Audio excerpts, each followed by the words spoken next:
Welcome to the USS Constitution Museum's Leadership Speaker Series, a salute to service. This evening we have a very special guest speaker, Colonel Nicole Malachowski, the first woman to fly with the Thunderbirds. Nicole will talk about the resilience and the breaking of barriers that she had to go through in her distinguished Air Force career. First of all, though, let me thank all our sponsors this evening, and in particular Liberty Mutual, our presenting sponsor. Liberty Mutual has, over the years, been a steadfast supporter of the museum, allowing thousands of children to visit the museum and helping us put on programs like the one we're doing this evening. To all our sponsors, a heartfelt thank you.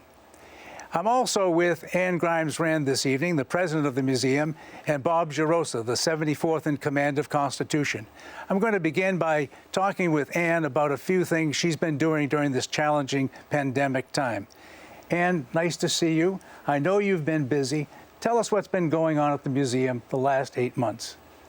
Well, when we had to close to the public in March, we realized that we could still fulfill our mission by becoming a virtual museum. So our creative staff have been sharing the stories of Old Ironsides with all ages, whether it's our historian with a Historian at Home segment, our educators have been running a Sailor's Life Live working with Constitution's crew. We've run backyard navigation drills, a family movie night. We have actually expanded our audience during this time. There's a family in Tennessee with a 4-year-old and a 6-year-old who the mom joined the museum and said her kids are Constitution crazy now. So we continue to share the stories, but we do it virtually and we're reaching an even larger audience. And I know you've had some exciting moments, even though it's been a challenging time. The Seaver collection came to the museum, over 100 documents about the early United States Navy and Constitution. Tell us what else happened that excited you? Well, when we received the Seaver collection in October, we were also planning to celebrate Constitution's 223rd birthday. We were working with the ship's crew on a Facebook Live program, and what could be a better birthday present than 150 naval documents?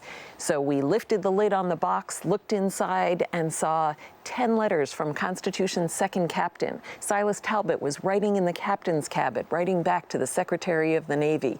We have original dimensions of the ship, records of court-martials. It's an incredible collection. It's the best birthday present a ship or a museum could ever have. And during the birthday celebration, first we opened the present, then we marched through Constitution's history with the ship's crew, and we ended by talking about the ship's launch 223 years ago. At the same time, we launched 2 mini boats built by Boston Public School 4th graders. These are students right in our neighborhood who've been working on an exciting project to build these boats all last year. And tell us what the children at the Harvard-Kent School in Boston have learned. They're clearly in a different educational frame now. What have they learned? Well, this is a terrific STEM project. It's not just science, technology, engineering, and math. As they built the ships, they were learning about displacement and buoyancy. They were learning history. They were learning winds and currents. Where might these ships sail? Where did Constitution sail? If these ships get caught in the Atlantic winds and currents, maybe they'll end up in England. Maybe they'll end up in Africa. The students have put messages inside the boats in different languages so that if someone finds them, they can report back. And these boats have transmitters, GPS transmitters aboard. The data is collected by NOAA, so through the National Oceanic Atmospheric Administration, these students can see where their boats are, what the weather conditions are. This is a project that started last year and stopped with the pandemic, but we got the boats out of the school this fall, and now these students who are forced to learn virtually are going to be able to follow the boats that they built when they're at sea. You couldn't ask for a better project for virtual learning, and we're even going to add it to our website so you can track the boats as well. Sounds terrific, Ann. I know the museum is about the history of Constitution, about naval service, about marine heritage, and, of course, the American experience. What's in your future? Well, Planning has continued right through the pandemic. We're working with our partners at the National Park Service and the United States Navy, planning for a new gateway to the Charlestown Navy Yard.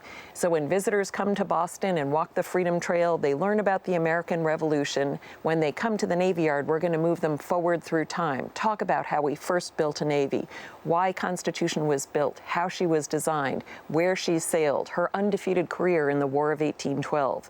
Visitors will get orientation at the Park Visitor Center, a new museum closer to Old Ironsides, and then they'll be ready to walk on the deck of America's ship of state to hear from a Navy sailor about her undefeated career. And then they can explore the Charlestown Navy Yard and the shipbuilding there for 174 years, even up to World War II when the yard hummed day and night. So we have exciting plans for the future of the museum. Thank you, Ann, very much. And thank you for all you've been doing these past several months, and the staff as well. They've certainly been working very, very hard. Now it gives me great pleasure to introduce Bob Gerosa, 74th in command of Constitution, to introduce our guest speaker. Bob, take it away. Thank you, Paul and Ann. Great being with you this evening and allowing me the honor of introducing our guest speaker for the night. You know, you spoke about challenges and breaking barriers and resiliency. That's been a common theme throughout the course of Nicole's career. So I'm going to let her speak about that in a few moments. So for my introduction this evening, I'd like to just give everyone a few personal thoughts about a great colleague, an amazing mentor and role model, and a true friend. As you mentioned, Nicole is a 1996 graduate of the U.S. Air Force Academy. She went on to be one of the first F-15 pilots, then the first female Thunderbird pilot, followed by a tour at the White House as a fellow, and then to the U.S. Naval War College, where she became a distinguished graduate, and where I got to meet Nicole. You know, during that time, I learned about the challenges and barriers that she had to break to become successful in the Air Force. Challenges I didn't think still existed in the military. During the course of Constitution's career, Constitution had many different missions, whether being the ship of the line, or a training vessel, or a receiving ship, or now as America's ship of state, where she welcomes over 500,000 visitors a year. Nicole has been called upon during her career to do many missions: fighter pilot, ambassador of the Air Force as a Thunderbird, then as a patient, and then a patient's advocate.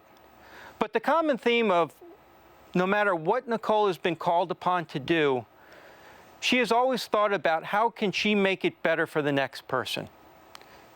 How can she make it better for the group, for the organization?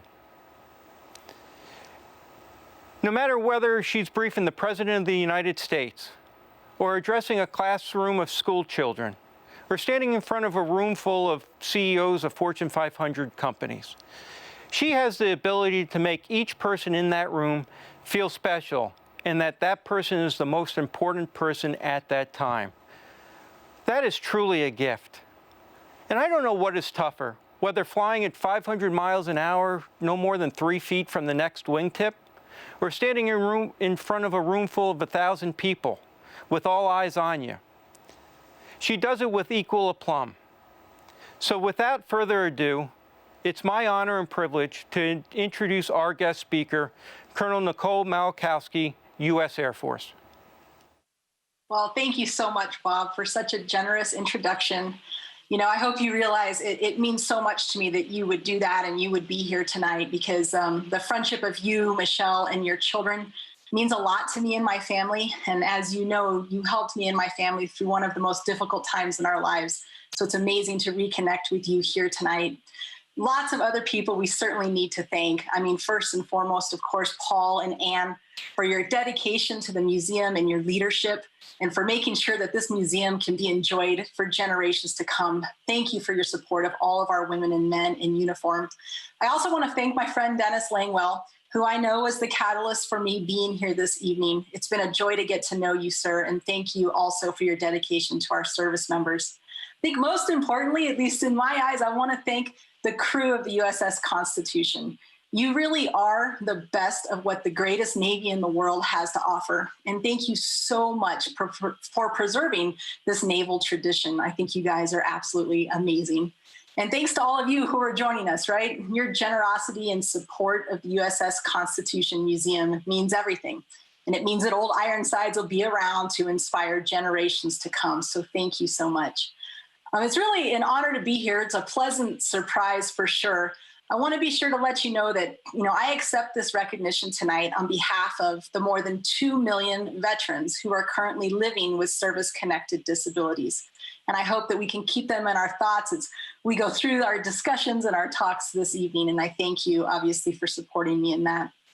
When I figured out I was getting this award, the very first thought I had was they know I'm Air Force, right? USS Constitution, old Ironsides, it's kind of Navy. I'm an Air Force veteran and an Air Force fighter pilot. Do they know that? Are they okay with that? So I started scrambling and thinking through, what are my connections to the Navy? As Bob had mentioned earlier, I am a graduate of the U.S. Naval War College, very proud of that. I am indeed the granddaughter of 2 Navy sailors. One grandfather served during World War II and the other during the Korean War. So I'm thinking, okay, this is my connection to the Navy. I'm going to be a legit recipient of this award. But then I started thinking, I actually have a much more personal, much more deep connection to old Ironsides than maybe many of you understand. And I'd like to take an opportunity to share that story tonight. So back in 2016, I was a full bird colonel in the Air Force stationed in Washington, D.C. In fact, I was assigned to the White House proper at that time. My career was going great. And overnight, I fell severely, severely ill. I was a bit of a medical mystery to the military system, and so they did the right thing. They cut bait, and they sent me to the greatest city on earth for medical stuff, Boston, right? Y'all have some of the most amazing care and specialty hospitals there that anywhere in the world. And the Air Force sent me up there, and I ended up being seen through Massachusetts General Hospital, more specifically, Spaulding Rehabilitation Hospital. Yes, the one that's about a half mile away from the USS Constitution. And I remember when I showed up there, they accurately diagnosed me and started me on my treatment. At the time, I couldn't speak clearly. I was not able to walk safely. I was unable to read and write, and I was completely dependent on other people for all of my activities of daily living. It was really hard for an Air Force fighter pilot to go through that. In fact, I was diagnosed, believe it or not, with late-stage neurological tick-borne illness. That's right, a tick bite had brought me and recruited me into Boston. And I would have to travel from Washington, D.C. to Boston every week for a while. Then it became every 2 weeks, and then it became every month. And this would go on for 2 full years of my life. And during that time, I would be medically retired from the career that I loved. And I remember also that every time I would fly into Boston, I would stay right there in Charlestown at the Residence Inn. That's right, the one that's just a couple hundred yards from old Ironsides. And thanks to the Red Sox Foundation and their home base program, all of my travel and hotel, etc., was taken care of. They have my undying gratitude, thanks, and my respect for what they're doing for service members and veterans. Now, it's about a mile from the hotel to Spaulding Rehabilitation Hospital. And halfway, there's an amazing ship called the USS Constitution and the USS Constitution Museum. I was so ill when I first started visiting Boston that I wouldn't be able to walk that mile. In fact, the hotel van would drive me, or I'd call an Uber or grab a taxi. Sometimes I'd grab the hospital shuttle, whatever I could. And as the days and the weeks and the months progressed and my treatment went on and I got better and better, there was this one time I thought, I'm going to walk. I hadn't walked for over a year more than a block, but I'm going to walk the mile from the Residence Inn past the Constitution all the way to my treatments at Spaulding Rehab. And it was a big decision for me that day. And what should take 15, 20 minutes for a slow walk could take me close to 2 hours on any given trip. But here's the thing. I would walk and I would stop and I would rest. And halfway through, I'd always make it a point to sit in that park right across from the museum and stare at that beautiful ship. Even though I was tired and fatigued and in pain, I would sit there and I would look at old Ironsides, who herself was going through a renovation. She was in dry dock going through repairs, just like I was in Boston going through repairs. And I would look at her in all of her magnificent glory, and I would close my eyes and imagine all the things that she's seen, all the change that she's endured, all the aches and pains that she herself has had to overcome. And there were days I would sit at that halfway point and I would watch the amazing sailors still giving tours to the public. I'd watch the maintenance crew working on her and fixing her up so that she could sail again someday. And there were moments I sat there and I felt sorry for myself. I lost my career. I can't even get the last half mile to Spalding rehab. But then I'd breathe and I'd see old Ironsides and I'd think, my gosh, if she could do it, I could too. I hope you don't think it's strange, but I felt like I talked to her, right? She was powerful and graceful and strong. She had battle scars and she's resilient and all those things I needed in that moment. It was as if she'd look at me and go, okay, Miss Fighter Pilot, get up, put one foot in front of the other.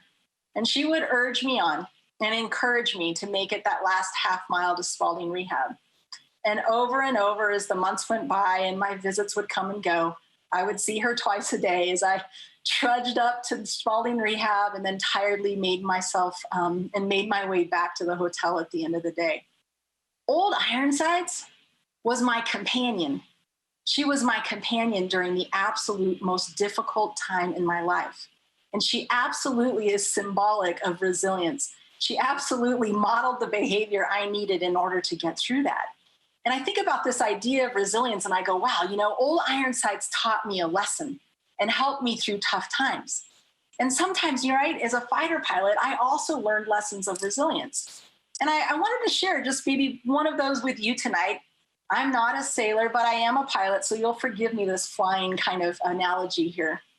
2020 has been difficult for all of us. I mean, you guys are holding this annual event here, right, virtually. I mean, who would have ever thought that this is what our world would look like? It's difficult, it's challenging. Our personal lives, our professional lives have been completely thrown upside down.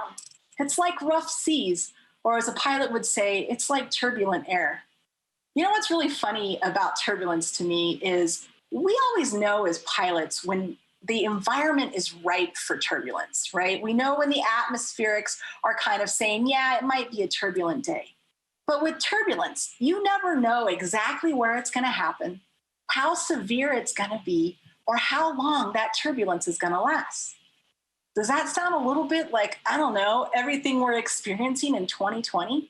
We are all experiencing turbulence. I mean, heck, this entire year, right, is a big giant bucket of turbulence for all of us. The question is, how do we get through that? I had started flying when I was about 12 years old, and I had been flying for at least 10 years as a fighter pilot when I was selected to fly as an Air Force Thunderbird pilot. I had encountered a lot of turbulence during all of our flights. But when I was a Thunderbird pilot going through the 4-month-long training season, we had to actually fly a lot closer. Look, the flying on the Thunderbirds was way different than anything I'd done in the real world. And I remember during training season, out over the beautiful deserts of Las Vegas, Nevada, I remember encountering turbulence for the very first time. Now, like I said, I'd encountered turbulence before, not really a big deal. But I can assure you, it's terribly eye-opening when you encounter turbulence in a 6-ship formation at 500 feet, 500 miles an hour, upside down, flying only 3 feet away from each other. It was eye-opening.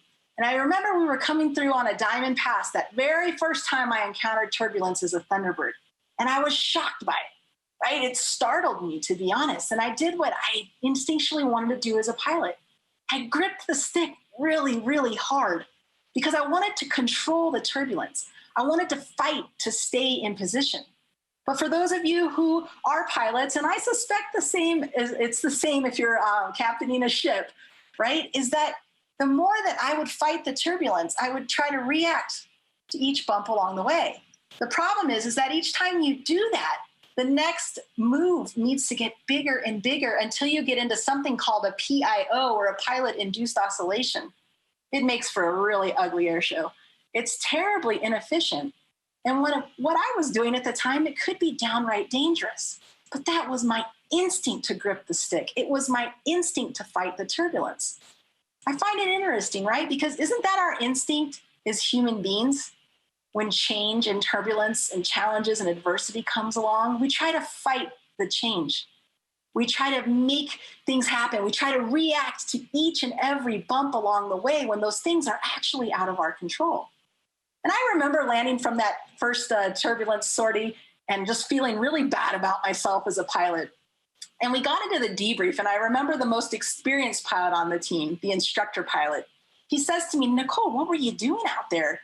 You know, you weren't in position. You were all over the place. You were kind of flailing. What happened?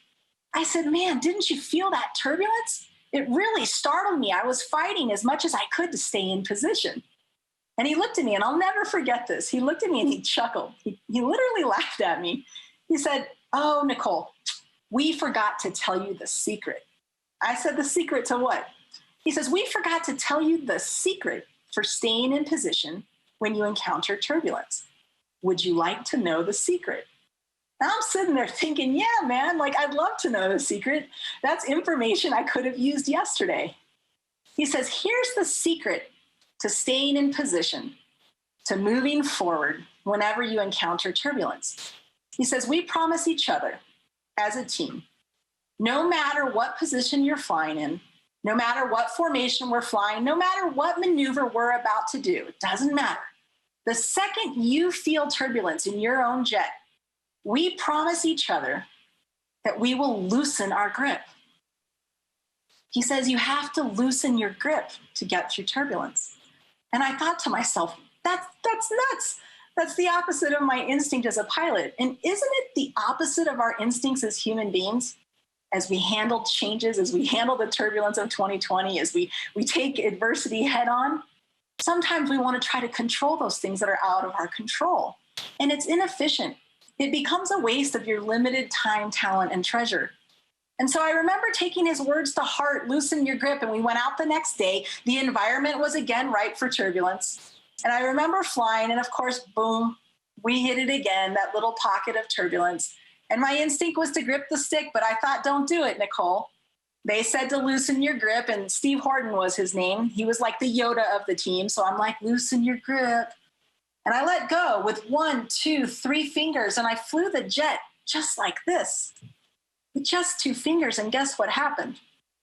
I stayed in position. Everybody did. The whole formation stayed together, and we exited that turbulence intact. And the beauty of it all, right, was that our client, our customer, the community, the audience on the ground, if you will, they never even knew. I think it's just a reminder, right? 2020 is a big pocket of turbulence for all of us. You're all out there as community leaders, business leaders, volunteers, support, serving in our amazing Navy. A lot of this is out of our control. Be efficient with your time, talent, and treasure. Loosen your grip and remind each other to loosen your grip. You know, old Ironsides, I think she taught us to loosen our grip too. Imagine all of those things that she's seen in the centuries that she's been around, all the changes in global national security, all the ups and downs that our country is going through back then and now and well into the future. Old Ironsides taught us about resilience. Her whole life is about enduring the hardships and coming out stronger on the other side.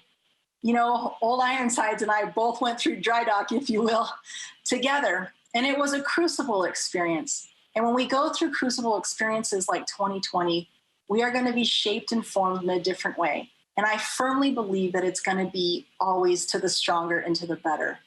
Old Ironsides endured centuries, right?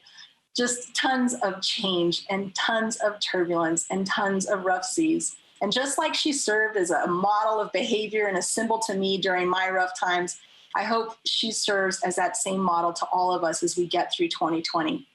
I am absolutely honored to be receiving this award tonight. Again, I do it in honor of the more than 2 million veterans currently living with service-connected disabilities. It is just a privilege to join you.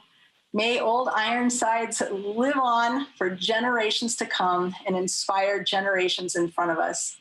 You know, the pilot inside of me wishes you all blue skies and tailwinds, but the budding sailor in me, of course, wishes you fair winds and following seas. It's been a joy to join you, and I'm very excited to see that we have a couple of questions, and I'm delighted to answer those now. Hello, Nicole. My name is Allison Nolan, and I'm a trustee at the USS Constitution Museum. I wanted to begin, of course, by thanking you for your service, both active duty and most recently on behalf of our veterans, and for sharing your story. We're increasingly aware of the devastating effects of unseen health challenges for our veterans, both mental and physical. Based on your personal experience, do you have advice on how we can best support and advocate for improved veteran services that continue to adapt to the evolving needs of our veterans, both as a museum and as individuals? Well, thank you, Allison, for that question and for your service at the USS Constitution Museum. I certainly appreciate that. And I think your question is absolutely amazing because you're touching on something that I like to call, right, invisible illness. We've all heard about that. I think that the system, if you will, as it's set up, whether it's medical healthcare system or the Department of Veterans Affairs, does do a pretty good job in handling physical type issues and handling those things that are acute. What happens when you have an invisible illness, like I have even to this day, is that it becomes very difficult, right, to always have to explain your symptoms, to always have to, talk about what it is that the doctors or the healthcare providers or the volunteers can't really see. You know, we as human beings, I think, need to become a lot more aware and sensitive, right, to people who are enduring invisible illnesses. One of the things that was a challenge to me at the height of my sickness was dealing with the bureaucracy of it all, dealing with the scheduling of appointments, dealing with the administrative paperwork, dealing with trying to coordinate 8 different specialty doctors to all come talk, at the same time. If I could talk to hospitals, I wish that when it comes to a complex, chronic, or rare case like mine, like a lot of invisible illness veterans that have it, I wish they would assign like a quarterback, right? A personal patient advocate. I know some hospitals have these, but I honestly think it needs to become the norm. The patient needs to focus on their symptoms, on communicating with their doctors, and on their treatment and recovery. If you and volunteers like the Red Sox Foundation through Home Base, a great example, can help alleviate or relieve some of that extraneous stuff, that's how people are going to get better sooner and faster. Thank you.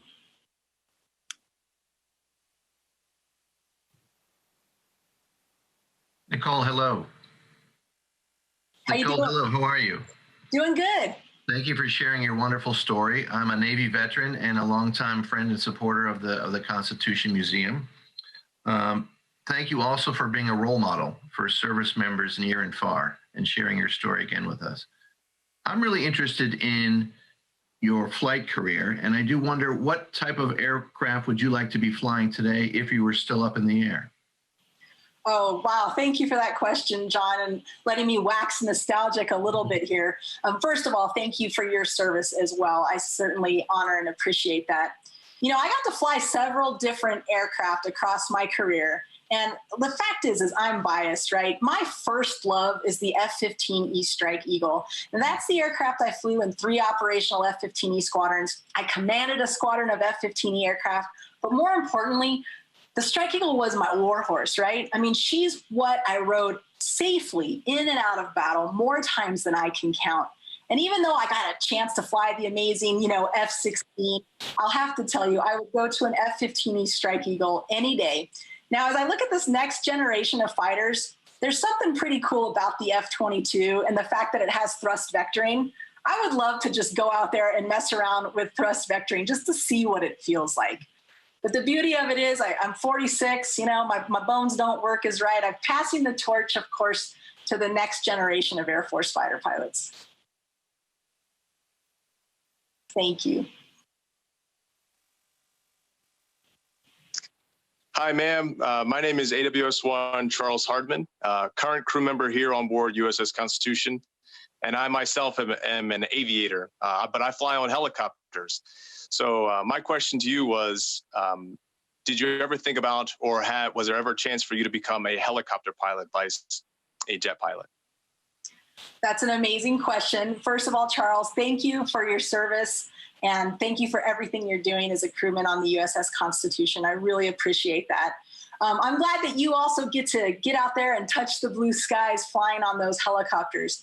I'm going to be honest with you. I've tried my hand at flying helicopters twice, once in high school and once during an air show that I was flying at as a Thunderbird. Someone took me up. I got to tell you, I am just not good at it. I think it takes a high level of coordination. To be honest, I haven't ever focused on maybe getting my helicopter license or training on helicopters, but maybe it's something I should look forward to. Interestingly, helicopter pilots have, an air crew, all of you, have my utmost respect, because even to this day, when I see it flying, I'm like, how does that work? Science-wise, aerodynamically, how is that helicopter flying?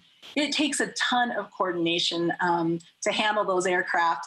And I can tell you, actually, just 2 weeks ago at our local hospital here, I'm out in Colorado, I was able to do a ride-along with the Life Flight medical helicopter team from the hospital. And once again, I was just blown away at the skill.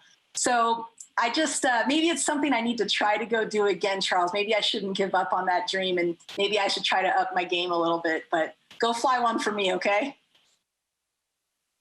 Well, thank you for that question. I think we've kind of run out of time at this point, so I'd love to hand it back to our friend Paul. Nicole, thank you very much. An inspirational talk, to be sure. Wonderful contribution that you make to veterans throughout the country. We can't thank you enough for all you do. And we're honored at the museum to give you the 2020 Isaac Hull Medal of Honor for your distinguished service. I have the medal here, and I now want to send it your way. I'm in Boston, you're in Monument, Colorado, but I'm sending it along. Well, thank you, Paul. I'm absolutely humbled by this honor, and I promise I will cherish this medal. Thank you. Nicole, I'd now like to read the inscription that goes with this medal. The USS Constitution Museum hereby presents the 2020 Isaac Hull Medal of Honor for leadership in public service to Colonel Nicole Malachowski, United States Air Force. For over a quarter century of outstanding, selfless, and dedicated leadership and public service to the nation as an Air Force fighter pilot and now as a veteran and patient advocate. Congratulations and thank you. Thank you very much, sir. I appreciate it. Thank you.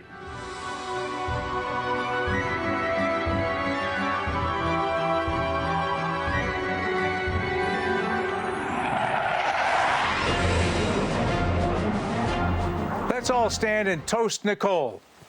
In the best tradition of the United States Navy, and I'm sure the U.S. Air Force, the toast goes like this. Hip, hip, huzzah. Hip, hip, huzzah. Hip, hip, huzzah.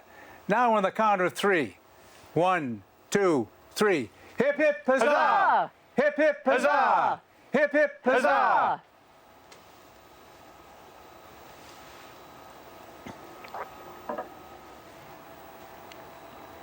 It has been wonderful to hear the stories of Nicole this evening and to be able to gather together the friends and family of the USS Constitution Museum. I want to thank Liberty Mutual, our presenting sponsor this evening, and all the sponsors who have supported our Leadership Speaker Series. We have a special opportunity to help the museum this evening. If you click on the link in the chat bar, you can make a donation to the museum, and a generous group of supporters have put up matching funds. So any contribution you can make this evening will be doubled.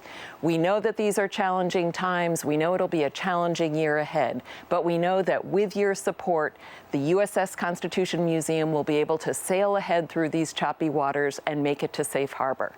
So thank you for your support, and thank you for joining us this evening.